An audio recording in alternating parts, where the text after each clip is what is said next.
Nous sommes bien le premier samedi du mois d'octobre, samedi 1er octobre 2022 bien entendu. Bonjour à toutes et à tous et bienvenue dans ce journal. Voici le sommaire. La statue Bioguera de Parakou, réhabilitée par l'ambassade de la Chine près le Bénin. La réception a été faite ce vendredi par les autorités de la ville. Les détails dans cette édition.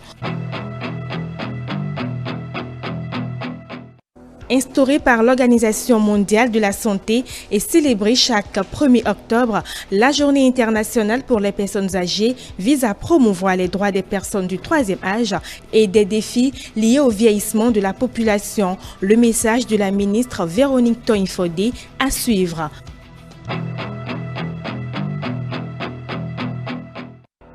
Ce vendredi marquait la journée des martyrs en Chine. Dans la capitale chinoise, de hauts responsables ont déposé des fleurs et rendu hommage aux monuments aux héros du peuple.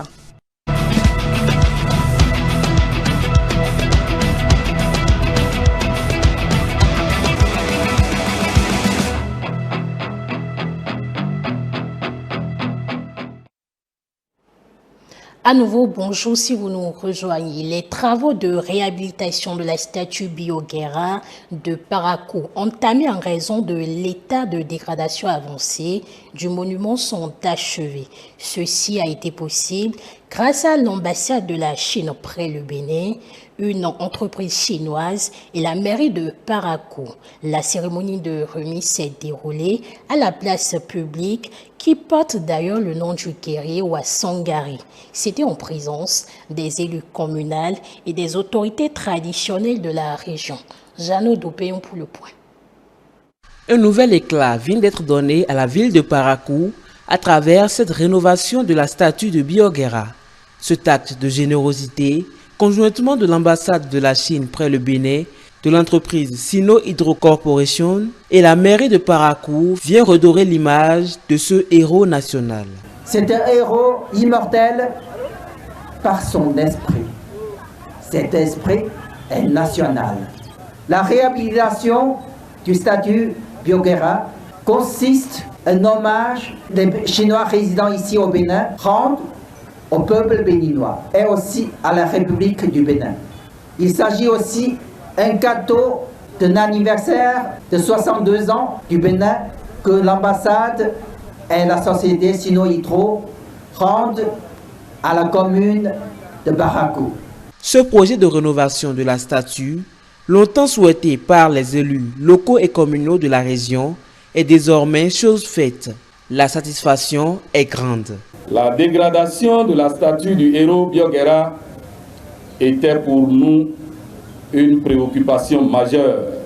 L'ambassadeur de Chine n'a pas tardé à me donner son accord de principe en vue de la restauration de l'histoire de notre pays en général et celle de Parakou en particulier.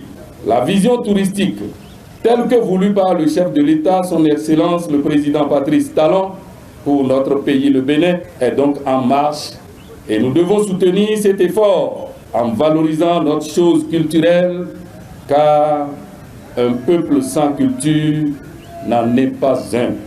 Le député et président de la Commission des relations extérieures de l'Assemblée nationale, Rachid Igbadamassi, se réjouit de la bonne coopération entre la Chine et le Bénin. Il profite de l'occasion pour faire un plaidoyer. Quand nous faisons le point de ce que vous avez fait à travers le Bénin, d'abord au niveau de notre Parlement, c'est la preuve que vous partagez nos réalités, monsieur l'ambassadeur.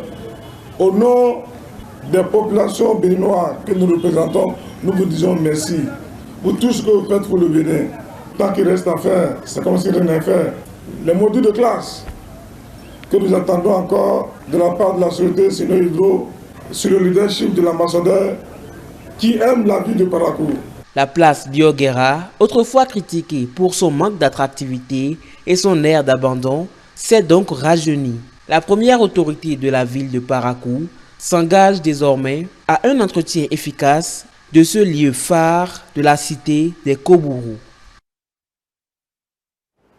D'un sujet à un autre, instauré par l'Organisation mondiale de la santé et célébré chaque 1er octobre, la Journée internationale pour les personnes âgées vise à promouvoir les droits des personnes du troisième âge et des défis liés au vieillissement de la population.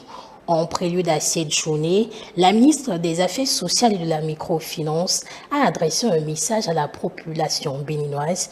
Suivons, on l'écoute bien évidemment au micro de Nafissa Tassani et Melvina Chali. Béninoises, Béninois, chers compatriotes, le samedi 1er octobre 2022, notre pays, le Bénin, célébrera, à l'instar de la communauté internationale, la 32e édition de la Journée internationale des personnes âgées. Les Nations Unies ont proclamé en 1990, le 1er octobre, Journée internationale des personnes âgées, afin de mettre en lumière les droits des personnes âgées et de sensibiliser le public aux questions du grand âge. La célébration de cette 32e édition de la JIPA est placée sous le thème « La résilience des personnes âgées dans un monde en transformation », avec un accent particulier sur la résilience et la contribution des femmes âgées. En effet, la pandémie de la COVID-19 a exacerbé ces 3 dernières années les inégalités existantes, intensifiant les impacts sanitaires et climatiques sur la vie des personnes âgées, en particulier les femmes âgées qui constituent la majorité de cette population. Alors que les femmes âgées continuent de contribuer de manière significative à la vie politique, civile, économique, sociale et culturelle, l'intersection entre la discrimination fondée sur l'âge et le sexe aggrave les inégalités nouvelles et existantes. Reconnaissant le rôle vital des femmes âgées et pour promouvoir leur inclusion pour une meilleure réponse aux défis locaux et mondiaux, la Journée internationale des personnes âgées est un appel à l'action et une opportunité visant à faire entendre la voix des femmes âgées et mettre en valeur leur résilience et leur contribution à la société. Pour le gouvernement du président Patrice Talon, dans sa vision du Bénin révélée, aucun Béninois ne sera laissé de côté. C'est pourquoi, dans le programme d'action du gouvernement, les personnes âgées sont une cible importante à impacter pour réduire les inégalités et la pauvreté. Ces personnes sont inactives et sont confrontées à diverses difficultés telles que l'accès limité aux services sociaux de base, les maladies chroniques, le manque de soutien familial et de sécurité sociale. Conscient de cette réalité, le Bénin s'est doté depuis 2016 d'une politique nationale pour la promotion du vieillissement actif et en bonne santé, qui aujourd'hui est en cours d'actualisation. Toujours dans la même perspective, un avant-projet de loi portant accès des personnes âgées aux services sociaux de base est élaboré et dont le processus de codification est en cours. Par ailleurs, à travers le volet d'assurance pour le renforcement du capital humain, ARCH, le gouvernement offre l'assurance maladie gratuite aux pauvres extrêmes et non extrêmes, dont une bonne frange est constituée des personnes âgées. Aussi, avec les différentes réformes opérées par le gouvernement, les personnes admises à la retraite qui sont des personnes âgées bénéficient dès le 1er mois de leur départ de leur pension de retraite. Ces différentes mesures visent à protéger, à promouvoir, à assurer la pleine et égale jouissance de tous les droits de l'homme aux personnes âgées afin de garantir le respect de leur dignité intrinsèque et leur pleine participation à la vie sociale. Certes, des résultats probants et encourageants ont été obtenus, mais de nombreux efforts doivent être davantage fournis pour mieux couvrir les besoins des personnes âgées dans la perspective de l'atteinte des objectifs du développement durable. Béninoises et Béninois, le vieillissement ne doit pas être perçu comme une fatalité. C'est pourquoi j'invite tous les acteurs de la protection des personnes âgées à un engagement soutenu en faveur de la protection donc des personnes âgées. Je rends un hommage à nos chers Pépé et chers Mémé que je prie de continuer à maintenir le flambeau de la famille et des communautés. Unissons donc nos efforts pour la construction d'un monde juste, inclusif et prospère en renforçant les facteurs de résilience et en veillant à la pleine participation des personnes âgées à la construction de notre nation. L'adhésion des formations politiques à l'Union progressiste Le Renouveau se poursuit et c'est désormais officiel. Valentin Aditi Roudé et sa formation politique, la dynamique unitaire pour la démocratie et le développement DUD, sont désormais membres de l'Union progressiste Le Renouveau. La déclaration d'adhésion a été faite ce jeudi 29 septembre 2022 devant un parterre de personnalités composées des membres des deux formations politiques. Le compte rendu de cette cérémonie d'adhésion avec Stélia Padonou et Paul Estécia aussi. Aditi Roudé et le président Joseph Jobenou, ensemble, sous le même drapeau, pour la cause de notre pays. Valentin Aditi Roudé et Joseph Jobenou accueillent majestueusement à la cérémonie consacrant la dissolution de la dynamique unitaire pour la démocratie et le développement DUD et l'adhésion de ses militants à l'Union progressiste Le Renouveau. Entamées depuis peu, les négociations ont abouti à bon port et la DUD, créée en 2018 pour apporter son soutien au gouvernement de Patrice Talon, revient à la charge après un virement dans l'opposition. Vous nous avez activement mandatés, militantes et militants du parti DUD, pour annoncer à la face de l'opinion publique nationale et internationale la nouvelle option qui est la nôtre. Nous avons pris la difficile mais responsable décision de dissoudre notre parti DUD, dont nous sommes membres fondateurs et actifs, pour adhérer au parti UP Le Renouveau et par voie de conséquence de renouer avec la mouvance présidentielle que nous avons initialement contribué à asseoir. C'est désormais aux côtés de Joseph Jobenou que Valentin Aditi Roudé et les siens vont poursuivre leur marche politique, déterminés à œuvrer pour le progrès du Bénin et la victoire de l'UP Le Renouveau au soir du 8 janvier 2023. Nous avons fait le choix du baobab coiffé de l'arc-en-ciel. On le sait. Le baobab, c'est un arbre à Aditi. C'est au branchage de ce roi de la savane que les tempêtes et les torrents lavent de leurs flots sans jamais s'inquiéter, que nous nous résolvons à greffer notre organisation politique et nous allons déployer toute notre force, toute notre intelligence, toute notre volonté à enraciner ces valeurs. Pour le président de l'UP Le Renouveau, c'est un acte courageux, bien que difficile, que vient de poser responsable et militant de la DUD. Le sacrifice que vous avez fait en la dissolution du parti DUD est un sacrifice douloureux sans doute, il ne faut pas le nier. Douloureux, mais nécessaire. C'est un sacrifice, c'est une disparition renaissance. C'est un sacrifice, non pas pour vous-même, mais pour le pays. Et nous tenons à saluer ce sacrifice. L'on dit que l'Union progressiste Le Renouveau est le premier parti du Bénin. L'Union progressiste Le Renouveau n'est pas encore grand, il n'est pas encore premier, mais avec vous, il le sera. C'est sur ces mots d'invite et d'exhortation des nouveaux adhérents que le président Joseph Jobenou a mis un terme à cette cérémonie.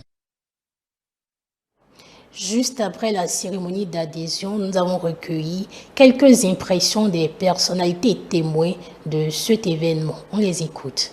L'Union progressiste a fait tout le travail et que au soir de 8 janvier 2023, l'Union progressiste s'assure d'avoir les 100% de sièges. Parce que nous venons d'assister à la seule personnalité que nous appelons le dinosaure de la circonscription électorale qui vient de s'ajouter au groupe. Donc il n'y a plus de personnalité politique dans notre circonscription qui n'est pas dans l'Union progressiste et renouveau. Et ça, tel que c'est dit tout à l'heure, ce n'est pas seulement les mots, c'est à accompagner des faits et gestes. Donc sur le terrain, le travail recommence à nouveau. La nouvelle classe dirigeante de l'Union progressiste, on ne peut avant tout et après tout d'abord leur tirer un chapeau parce que ce que vous êtes en train de voir ici, c'est des discussions, c'est des débats, c'est des conciliabules de plusieurs jours, plusieurs mois et cela mérite, c'est à l'actif des membres du bureau politique de l'Union progressiste et à sa tête le président Djokbenou que nous remercions avec beaucoup de ferveur. Il fait la fierté d'une génération. Je suis d'abord très ému de l'arrivée de parti de UD dans l'arène politique de l'Union progressiste de renouveau. Et l'arrivée de son président Aditi Valentin Koudé non seulement va donner du poids au parti UP le renouveau, mais également va apporter une couche en matière de l'expérience. Parce que quand on voit les politiciens comme Valentin Aditi Koudé, c'est des gens qui ont de l'expérience et ça va nous favoriser la tâche sur le terrain. On quitte à présent Abomey-Calavier pour nous rendre dans la capitale politique du Bénin, où il faut dire que les travaux de construction du siège de l'Assemblée nationale ont repris après une période de suspension due à des difficultés d'ordre technique. C'est du moins le constat fait par le ministre du Cadre de Vie, José Didier Tonato, à travers une descente effectuée sur les lieux de la ville capitale du Bénin. C'était ce mercredi 28 septembre 2022. Citons ça pour le point. José Didier Tonato est descendu sur le chantier de construction du nouveau siège de l'Assemblée nationale, à pas de charge et à la tête d'une forte délégation composée du directeur général de la Société immobilière et d'aménagement urbain Simao, de l'architecte, des responsables des entreprises en charge des travaux et de la mission de contrôle. Le ministre du Cadre de Vie et du Développement durable est allé constater la relance de la machine des travaux du nouveau siège du Parlement béninois, confronté il y a quelques mois à certaines difficultés techniques. C'est un chantier emblématique.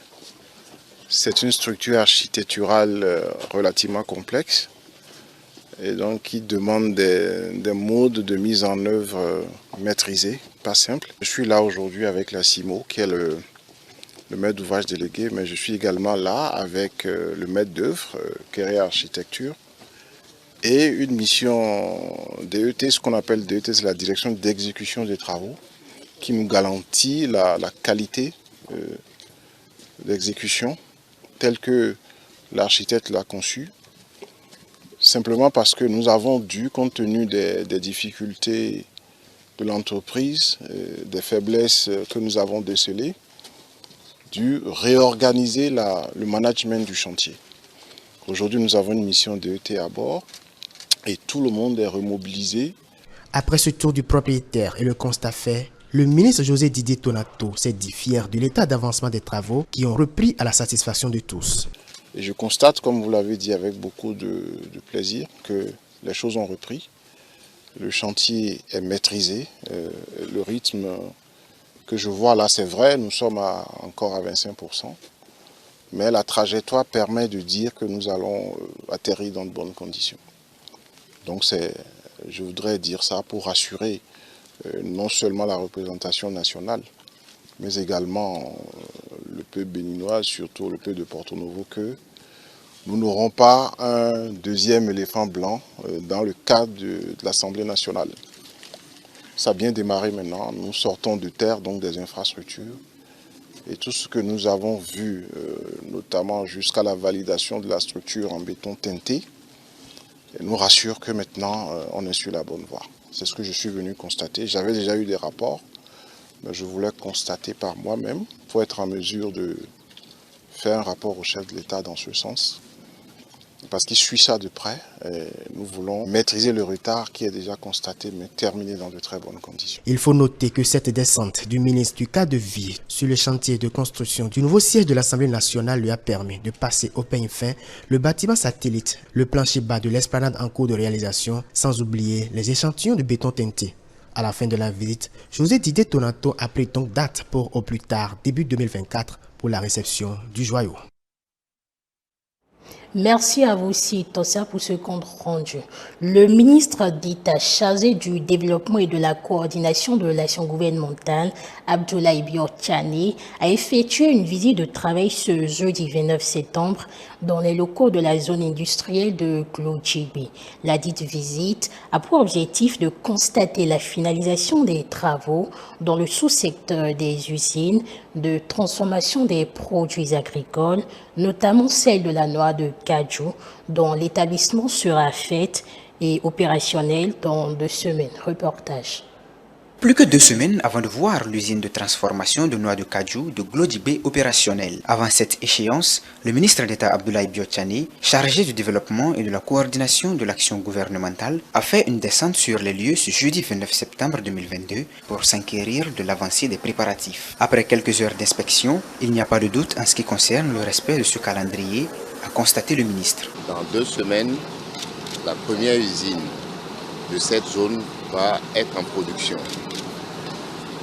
Nous allons avoir les premières noix de cajou qui vont être produites ici et les premières exportations vont commencer d'ici au mois de novembre.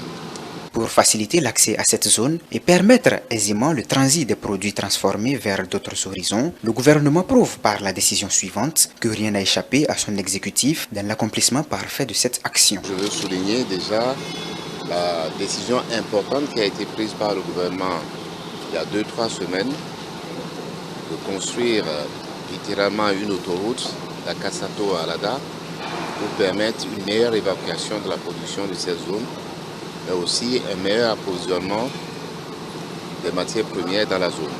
Après avoir salué l'implication remarquable du gouvernement, le directeur général de l'Agence de promotion des investissements et des exportations a profité pour annoncer cette nouvelle qui sans doute va donner le sourire à beaucoup de jeunes béninois. Nous envisageons dans les 15 prochains jours de lancer tout un programme de recrutement avec l'aide de l'ANPE, du directeur général de l'ANPE, de la CIPI, un processus de recrutement d'à peu près 1000 jeunes pour, je dirais, fournir en ressources humaines toutes les usines qui vont commencer à produire, notamment les usines de noix de cajou. Cette énième action dans la zone économique de Glodjibé donne le signal du caractère attractif que revêt cette zone qui se veut être la zone économique la plus importante de l'Afrique de l'Ouest. En interactualité à présent, nous parlerons de l'économie chinoise où les responsables affirment que la Chine souhaite attirer les investissements étrangers dans l'industrie manufacturière, les services et l'économie verte.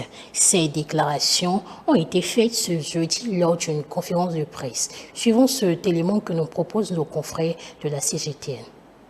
La Chine a réformé son marché et s'est davantage ouverte au reste du monde au cours de la dernière décennie. La Commission nationale du développement et de la réforme a déclaré que la Chine avait utilisé environ 160 milliards de dollars d'investissements directs étrangers à la fin de 2021, se classant au 2e rang mondial. C'est principalement attribué à la loi sur l'investissement étranger adoptée en 2020 et à d'autres politiques de soutien qui contribuent à assouplir les restrictions du marché. Le gouvernement chinois prévoit également de mettre en place plus de politiques pour attirer les investisseurs internationaux. Nous publierons bientôt une nouvelle liste d'industries pour encourager l'investissement direct étranger en Chine. Cela aidera les investisseurs étrangers à investir dans des domaines clés tels que les industries manufacturières et les services. Nous aiderons également les investisseurs en renforçant la protection de la propriété intellectuelle et en réduisant les restrictions d'accès au marché pour garantir aux investisseurs étrangers une concurrence équitable en Chine.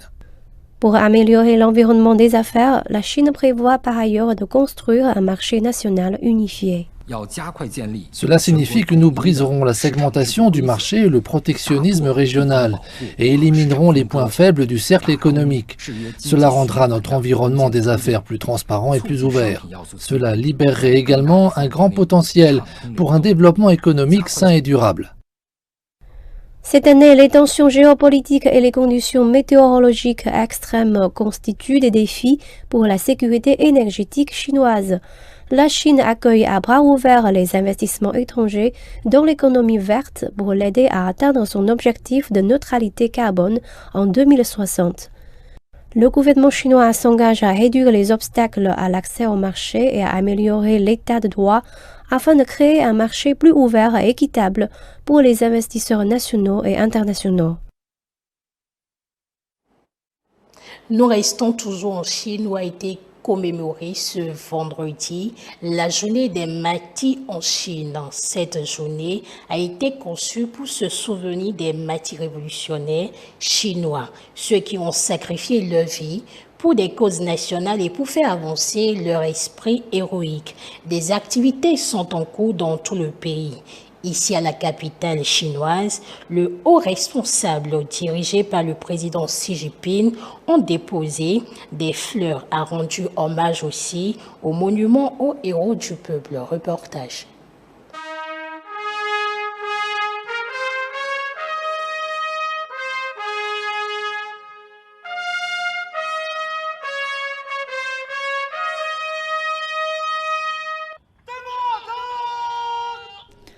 Un événement solennel marquant la journée des martyrs en Chine. Des gens de tous horizons se sont rassemblés sur la place Tiananmen afin de rendre hommage à ceux qui ont donné leur vie pour l'indépendance et la prospérité de la nation. Des représentants des organisateurs et des participants des Jeux olympiques et paralympiques d'hiver de Beijing 2022 figurent également parmi les participants. Le président chinois Xi Jinping a déposé des fleurs devant le monument aux héros du peuple. Les estimations historiques évaluent le nombre de martyrs chinois tués depuis la première guerre de l'opium en 1840 à 20 millions, dont beaucoup sont anonymes. La Chine a une longue tradition de commémoration de ceux qui ont servi le pays. En 2014, la plus haute législature chinoise a désigné le 30 septembre comme journée nationale des martyrs. Et en 2018, une loi a été adoptée interdisant de diffamer les héros. Des hommages rendus par des hauts responsables dirigés par le président Xi Jinping. Mesdames et messieurs, c'est la fin de cette édition. Retrouvez-nous sur l'ensemble de nos plateformes digitales, notre site internet, le www.etelebene.com, notre page Facebook eTélé en direct, notre compte Twitter, bien évidemment, eTélé Live et notre chaîne YouTube eTélé Bénin. En direct via notre application iOS et Android eTélé tout simplement. Bon début de mois à tous et à tous et retrouvez-nous à 19h30 pour d'autres informations.